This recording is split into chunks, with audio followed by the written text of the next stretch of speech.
చాలా విడుకుంది పొజిషన్, దాదాపు 7% వృద్ధి ఉన్నది. అంటే ఈ కండిషన్ లో మీరు ఏమన్నా ఈ బకాయిలు ఏవైతే ఉన్నాయో అవన్నీ కనీసం ఇప్పుడైనా చెల్లిస్తారా?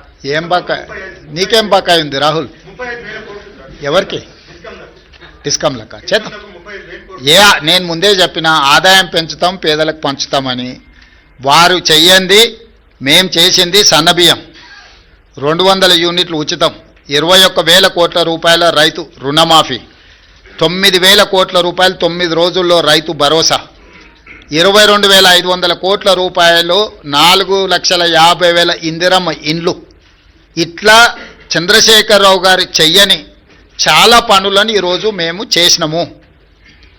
ఈ ఆదాయాన్ని పెంచుకుంటూనే దుబారాను తగ్గించుకుంటూనే ఈరోజు ఈ పథకాలన్నిటిని కూడా అమలు చేస్తున్నాము.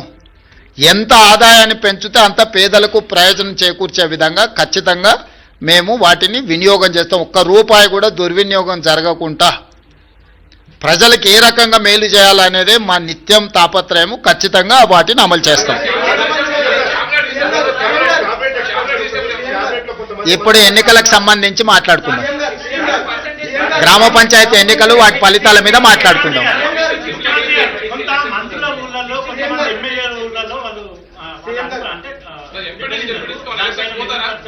ఇప్పుడు గజ్వెల్ల కేసీఆరే దెబ్బతిని ఓడిపోయి అక్కడ ఉన్నాడు. ప్రధాన ప్రతిపక్ష నాయకుడే ఓటమి చెందిండు. మెజారిటీ సీట్లు కాంగ్రెస్కి వచ్చినాయి. గ్రామాల ఎన్నికలు గ్రామ పరిస్థితులను బట్టి జరుగుతాయి.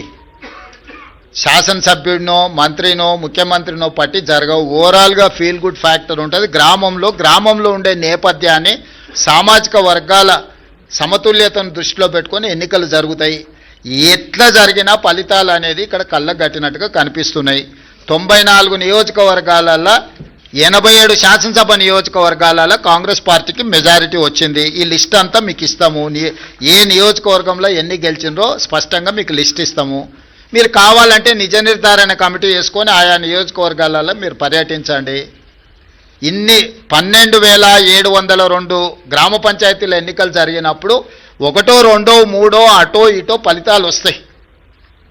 ఆ ఫలితాలు అనేది భవిష్యత్తులో మన కార్యాచరణను సవరించుకోవడానికి ఉపయోగించుకుంటాం తప్ప దానికి మించి వేరే రకంగా దీని మీద చర్చించుకోవాల్సిన అవసరం లేదు.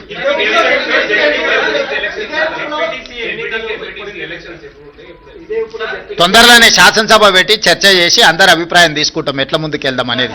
ప్రతిపక్షాలకు కూడా అవకాశం ఇస్తాం. ఆ ఎన్నికల్ని ఎంపీటీసీ, జడ్పీటీసీ, మున్సిపల్ ఎన్నికలు, మున్సిపల్ కార్పొరేషన్ ఎన్నికలు వీటన్నిటికీ సంబంధించి కూడా తొందరలోనే శాసనసభ సమావేశాలు ఏర్పాటు చేసి ప్రతిపక్షాలను కూడా అడుగుతాం ఏ విధంగా ముందుకు వెళ్దాము, 42% బీసీ రిజర్వేషన్లు ఏ విధంగా సాధించుకుందాము, భవిష్యత్ కార్యాచరణ ఎట్లుంటే బాగుంటుందో ప్రజాస్వామిక బద్ధంగా చర్చ చేసి అసెంబ్లీలో ఆ తర్వాత ఎన్నికలపై ఒక నిర్ణయానికి వస్తాం.